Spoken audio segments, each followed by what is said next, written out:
Okay, so here is another question based on integration, where we are going to integrate this time the cos hyperbolic, inverse of 2x.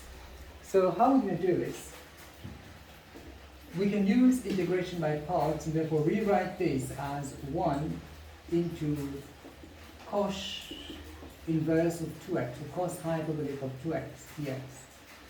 And so I'm going to say my u is cos hyperbolic inverse of 2x, and my dv is 1, and so this can be integrated as x to become v. So now what about this one? To differentiate this, you can just bring this over here. You got cosh u is equal to 2x. So differentiating ddu over ddx. Alright, so we're going to differentiate this. If you differentiate u, because u is a function of x, so we're going to get du over dx. Differentiating this, you're going to get sine, okay, so du over dx. So you can say du over dx sine hyperbolic of u is equal to 2. So this can be simplified to du over dx is equal to 2 divided by sine hyperbolic u. Now what is sine hyperbolic u? Now we know from notes, okay, that cosh square u minus sinh square u is equal to 1. We're looking for sine hyperbolic. So sine hyperbolic u is equal to cos hyperbolic to the square u minus 1. And so if you remove the square, you're going to get square root on this side.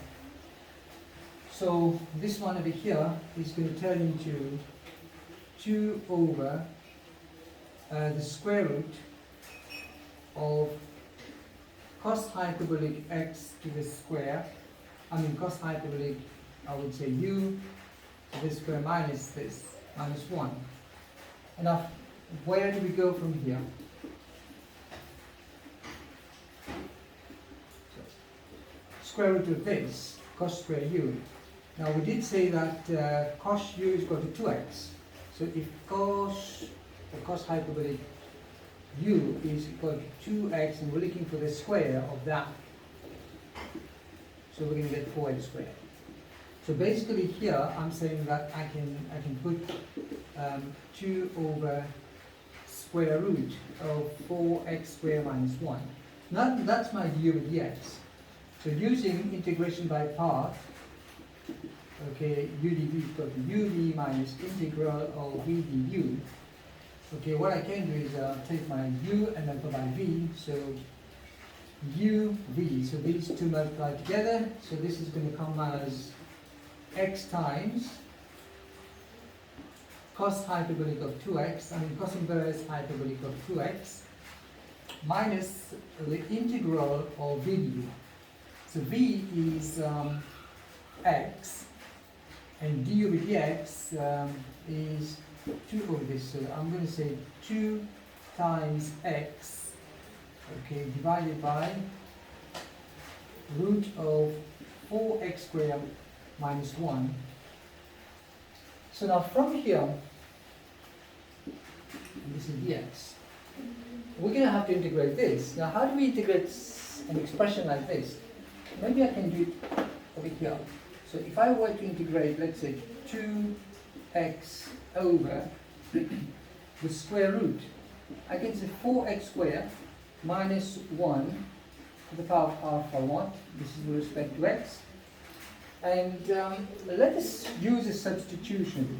Okay, I can use u is equal to 4x squared minus 1. So that's going to become then, we can differentiate this as well. So this will become 8x. And this we can change into the 8x dx. So dx is equal to du over 8x. So from here, the 4x squared minus 1 can be substituted for u.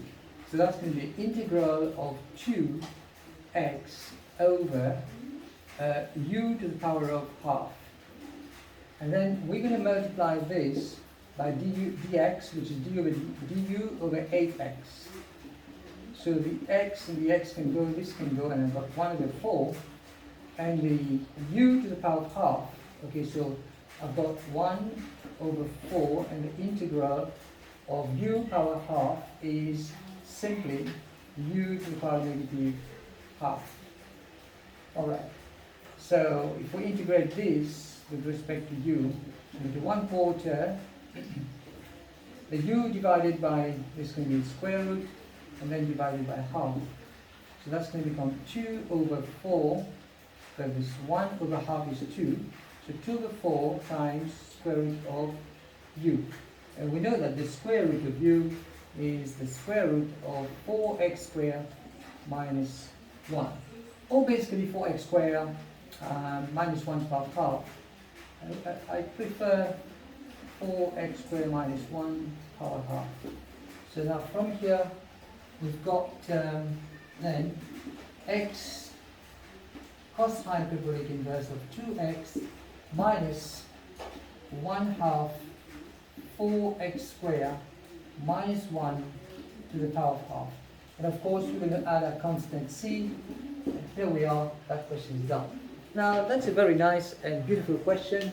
I'm sure it sums up a lot of things. If you followed this video quite nicely, you can just integrate any other hyperbolic, inverse hyperbolic function. You can have sine inverse hyperbolic. This could be 2x, 3x, whatever the case may be. I hope you've been able to enjoy this video.